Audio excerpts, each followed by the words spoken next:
jag har valt att säga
No, he's not here.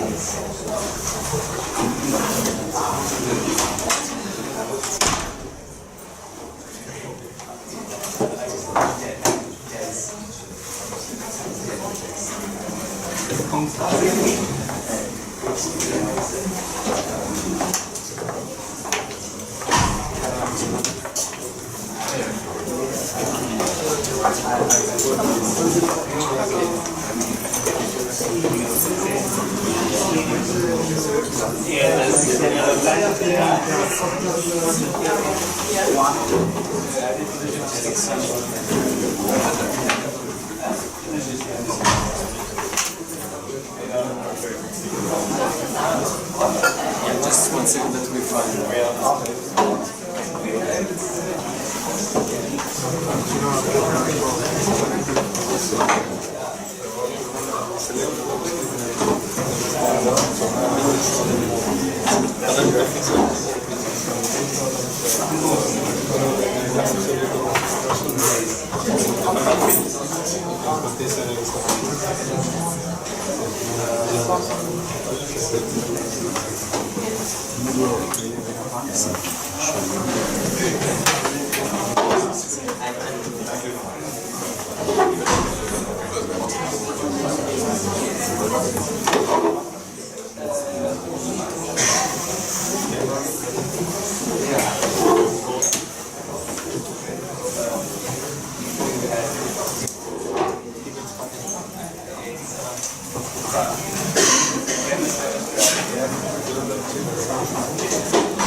Okay, so welcome everybody for the afternoon session. So it's the hands-on session. And the kind of ambitious purpose of this session is to give you a double hands-on on a machine learning method, namely the compressed sensing-based method that has been just introduced by Mihai, and the framework to do the machine learning online via what we call the NOMAD analytics toolkit. Before I go into the core of the method, I give a little bit of a general introduction to building models with machine learning and specifically for computer science. So we typically start from a training set. Sometimes we build it on purpose. Let's say we have a training set with reference data that may be calculated with functional theory or maybe the theory that the right one for modeling property. The physics of the system, or we may even have experimental. The important thing that is easy to think about, but we also notice by applying machine learning to certain data set, the important thing is the consistency. So the data that you use are acquired in a consistent way. So you don't, in machine learning terms, you don't have systematic errors. You just have a little bit of noise, yes, maybe more noise, but if you are describing something completely different from what you want. And more dangerously, if the subset is describing something different from another subset, then a global model will be hard. So the data set has to be consistent. Then the crucial step is to kind of describe the data points where we deal with some property, P, with the so-called descriptor. For a mathematical point of view, is just a numerical way of describing the data points such that you can build a function from the input to the output. From a more deeper point of view, this descriptor must embed the important physical properties of talking about materials. Because for the property at hand, so I want to start even from now stressing that the descriptor, I believe, is property dependent. So there are other strategies looking for a kind of universal descriptor, but I believe that each property of each class of material has its own best descriptor, because it captures exactly the physics of what you want to describe. So then the next step is the machine learning. We try to find an approximation that goes from the descriptor to the property, and we have seen already a couple of examples, and we will have more examples in the next days. Why you do that? Because you hope that the machine learning model is much faster than the data that you use in order to acquire your data, so you can explore a wide space. As a side note, you hope that your model is also somewhat able to extrapolate, because if your purpose is to find something new that you haven't seen before, having a model that is just a good interpolator might be not the best thing. And mind that 99% of the machine learning is typically focused on having a good interpolator. And then I close the circle with a dash arrow, because this is like a wish more than something that always happens, that the new prediction kind of is confirmed by the reference data. So you find few data points in materials that optimize the property that you are looking for, and you want to test only those ones. You don't completely believe the extrapolation from the model, and ideally you don't have to do anything more. So the reference calculation, the method confirms your prediction. If not, well, normally typically you have to improve your model and iterate.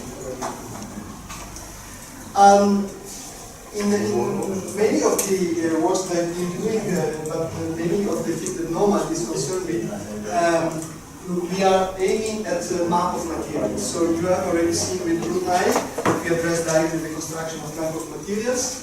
And by that we really think of that like in a cartography. So we have low-dimensional representation, two-dimensional for obvious representation purposes, but it could be high-dimensional, in which materials that land in one area they belong to a certain class. So the new material, hopefully you can locate it quickly on the map and you know what is the problem. The important thing of maps, from a physicist point of view, is that you can interpret what is on the axis, because then you can use this in order to predict possible new data points. And then there are different cases, and I will just, so Lunai has already talked about the data insulator, we also find a visual application of the method we are developing. We are now currently on working on prediction of absorption energy and say bending angle of molecules on so activation of molecules on the surfaces and so on. And quickly the topological insulator case that I want to remind a little bit, because one part of the tutorial will be on redoing this kind of learning.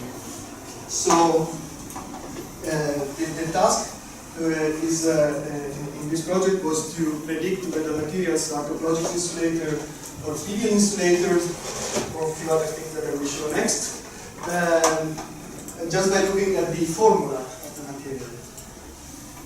So without doing any expensive calculation, this is just the physics of the thing. So you have a topological insulator when the S and P states gets mixed typically by spin-orbit coupling. So you have mixed S&P states in balanced conduction, and when you open an edge of the material, you get this linear expression, surface states and edge states. In this case, we are talking about 2D topological insulators with opposite spin. From a computational point of view, we calculate the so-called Z2 topological index that is a functional of the band structure. So from a practical point of view, you have to start from a class of materials, build the unit cell, optimize it, so relax the unit cell, then calculate the band structures with a method that is good enough to give you a band structure such that this Z2 topological index is predictive of something real. So this is quite important. And we would like to shortcut this and say, I give you the formula and you tell me in the time to evaluate a simple analytical formula whether the material is topologically insulator or not. So Lunai has already introduced the class of materials, so this is a honeycomb. The general formula is ABX2. And the A and B are in the bilayer, and X is the functionalization, and the A and B are picked either here or in these other groups, and the X functionalization is in the 7th group. This was the training set, few hundred data points calculated with DFT, and you have already seen the final solution, in which we have not only two classes, topological and non-topological or trivial insulator, but 4 classes, because some of the materials end up to be metals. Inside the topological insulator, we have a division between those that are topological insulator independent of the functionalization. You have it on this side, and some that are dependent on the functionalization. And the method CISO found a descriptor, two-dimensional, such that one component does not depend on the functionalization. That's why you get a vertical line separating between topological insulator functionalization independent and the others, because this does not depend on the functionalization. So that's why it's orthogonal to that. Then you need to know what is X and its property in order to define if it is a topological insulator or not. As you can see here, you have the atomic number of A and B, the HOMO level, a constant level of just the atom B isolated, electron affinity of X, and its potential, radii, S and P of A and D. So these are purely atomic properties. It's nice to look into the physics if it makes sense. What I mean, so we got the part of the descriptor, and by some trial and error, Carlos and Christian, the main authors of this work, realized that you have a very nice linear correlation between the logarithm of this descriptor and the difference in energy between the S and P states at gamma. And this is basically the requirement for the topological transition, if the P states are below the S states, you might have the topological transition. And this is exactly what this descriptor is capturing. And the point in which you have the inversion, P below S, is exactly where the descriptor predicted the distinction in this axis. So the seesaw machinery has seen some physics in some this is, in this case, it's somewhat unique. And then we got prediction that were out of the training set, meaning if you change the functionalization now from the 7 to the 6 group, and we keep the isoelectronic by shifting everything accordingly. With this new data points, we just tried with the formula that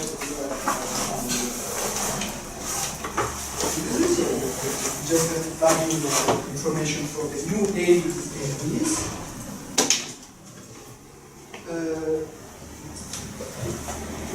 And this is what the model did. So these are the data points, the purple one on top of the same map as before, and then one close the circles, as I was saying, by testing if the new predictions are really correctly predicted by the same level of theory that was used to produce the training data. And indeed, it was the case. So these things work. So nice story to say two things. One is that on top of this project, we built a tutorial such that you can, starting from a set of primary features, rerun the machine learning and find, with a certain set of input that we provide as a starting point, you find the same solution as in this work, and then you can try if you find something better. You find something different by changing the input parameters. So this leads me to the actual infrastructure to do this thing interactively, and this is the toolkit. So we have built a software framework.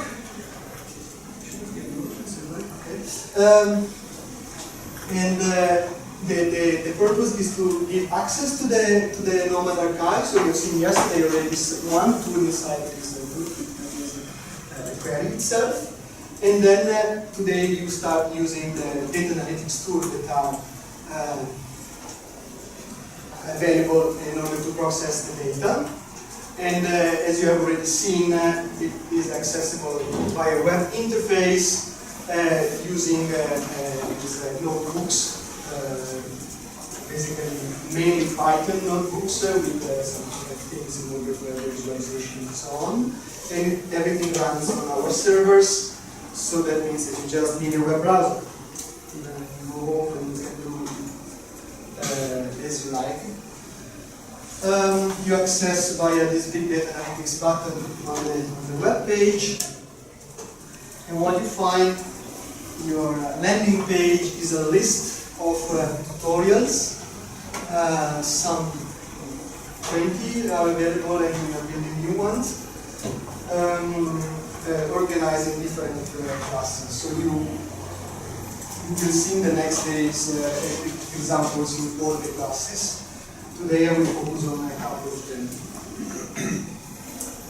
Okay, a very important slide before I go to the hands-on so that you can start doing something. Is the acknowledgement, so that the people on the top left were the main creators of the overall infrastructure that you will be using. And then we have many other contributors. Each of the items that you find on the main page is its own developer, and I hope I have acknowledged everybody.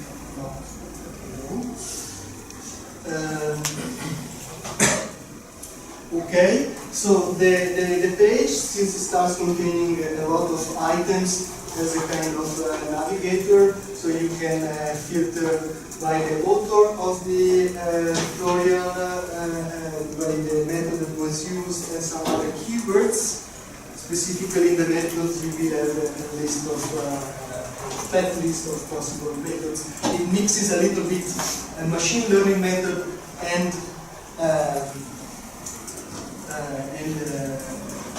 other objects, let's say, like Gaussian is a descriptor more than the machine learning methods, but I mean, it tries to summarize what is in the toolkit itself.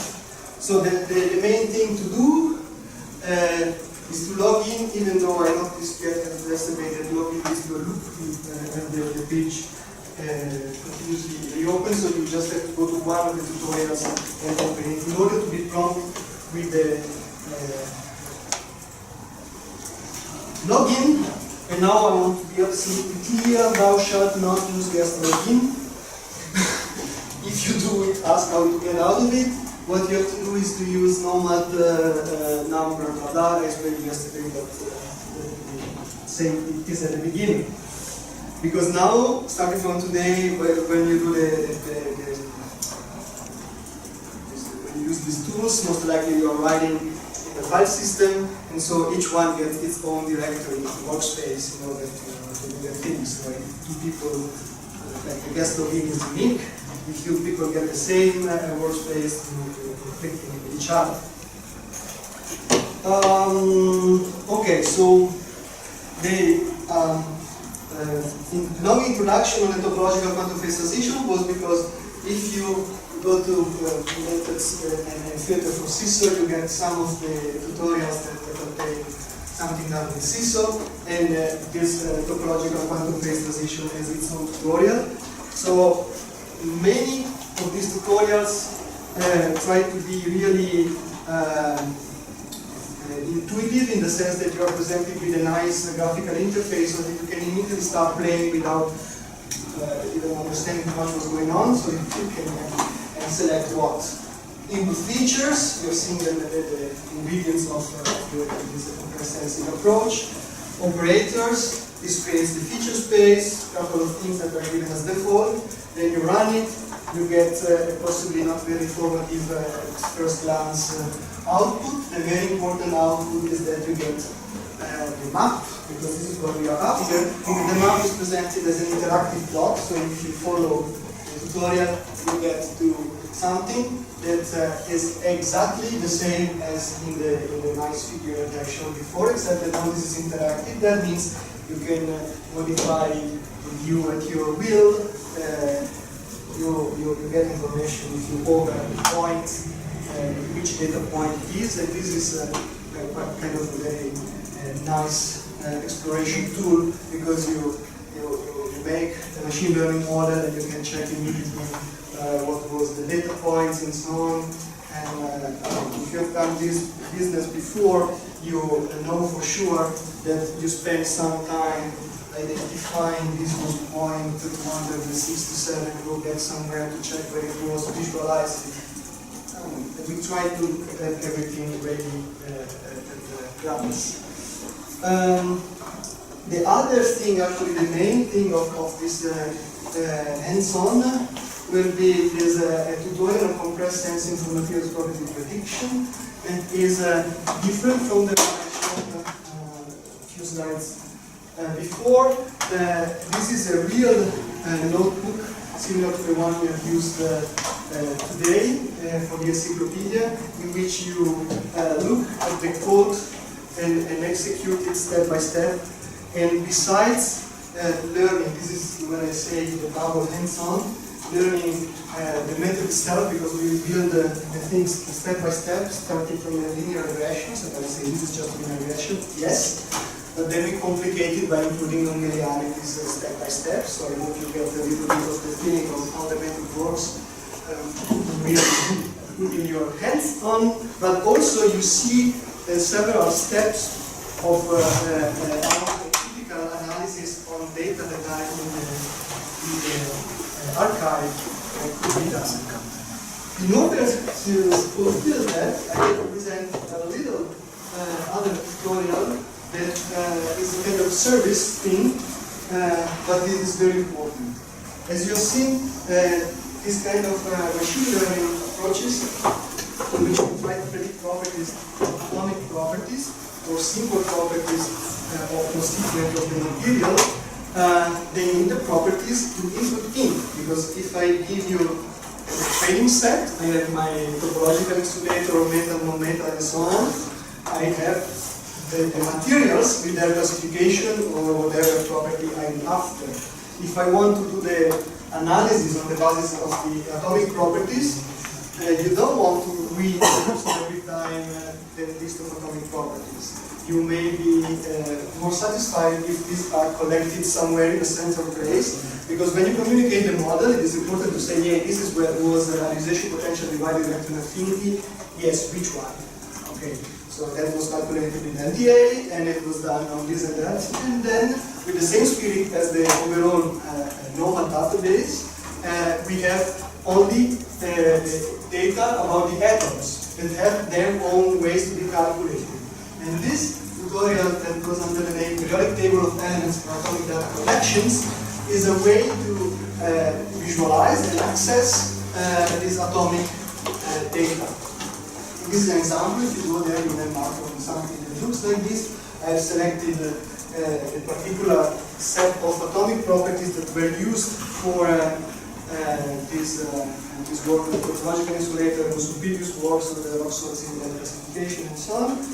And you get this metadata. You calculate the NDA, so there should be a name, so okay, with certain basis set and so on. This is part of the information you may want to communicate. And as a demonstration on how this can be used when in regular this visualization of the periodic table, such that you hover, you get a lot of information that we calculated about each atom. I zoom in a little bit so you see that this property of beryllium.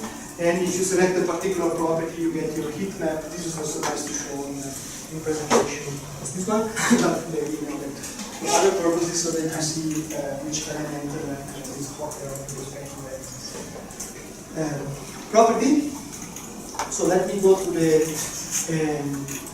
almost finished to the tutorial for press sensing. As I was saying, this is an extended tutorial that besides the machine learning method will show you that the data that you use are coming from the archive. So yesterday I was insisting on these URLs or URIs that identify the data. So each of these is some calculation that was already collected for you in this case.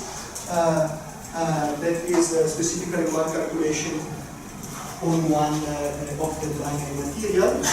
And then if you scroll at some point, you end up in some cell that access this extended binaries atoms collection. So it is somewhere there to be located. And you use some of the properties. So this is the data structure in order to access this information. So the idea is that besides going through the tutorial and learning a little bit the method, you also see how you can access the data and how you can build a machine learning on top of, so by accessing the atomic information. Everything there is live, so if you change the code, you can execute it and correct your bugs and so on.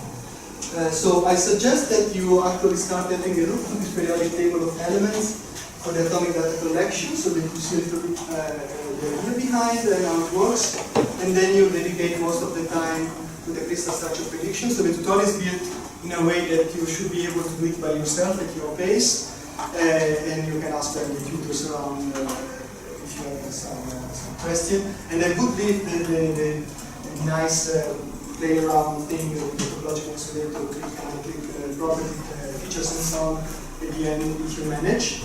Or maybe you prefer to do that instead of doing So I did this and then basically I wish you machine learning and everything else.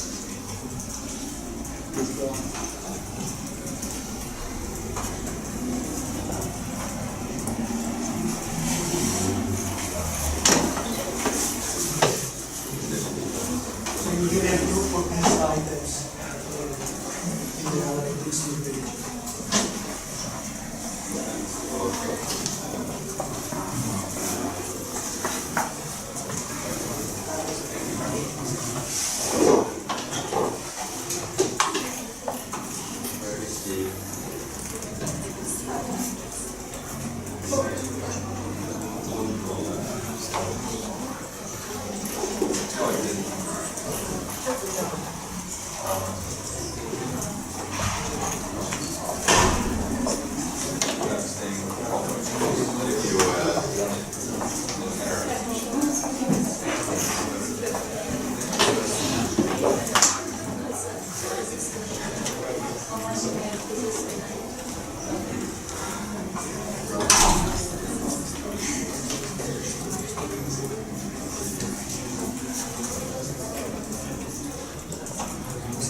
Well, I don't know. I assume you're just this. You can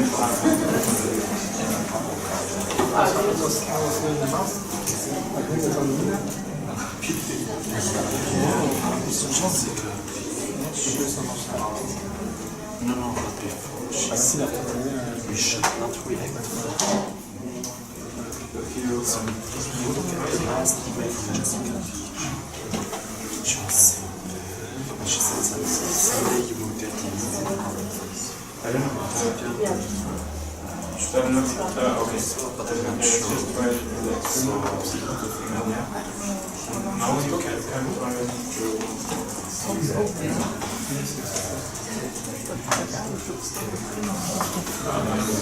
who said that? Oh, Jessica said that? I don't know. I don't know. You know about the periodic table?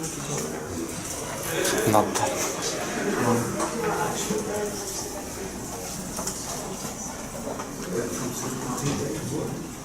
Yeah,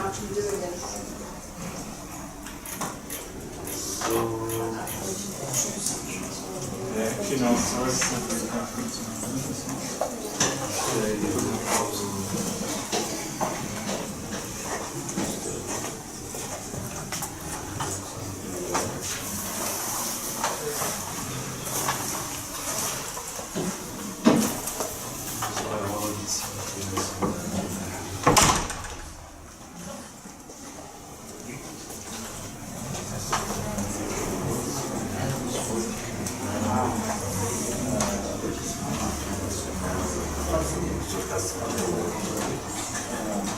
That's the greatest.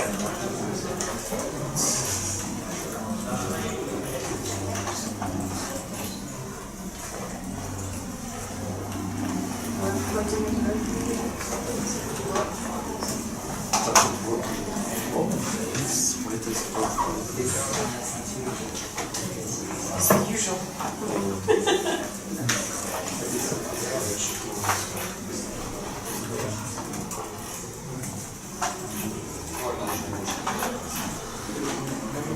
Oh,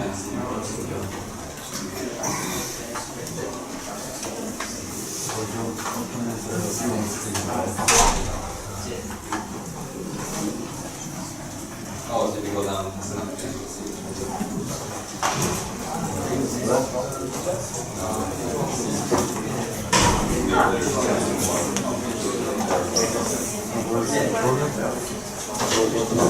I don't know. Okay. Sorry, then I've got. I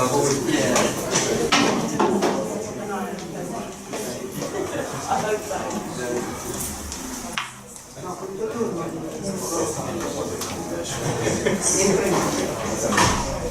It just didn't do it. But we didn't know for So maybe let's set something else. I've tried but now never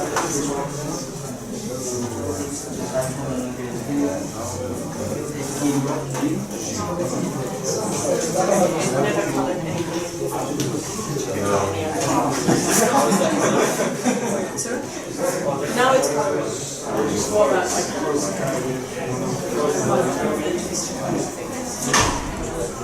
now it's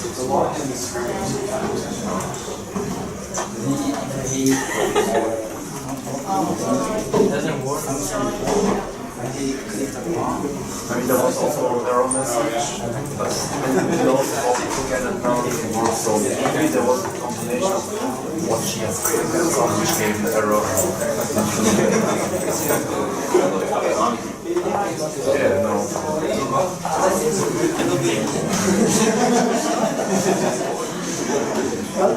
Let me ask you.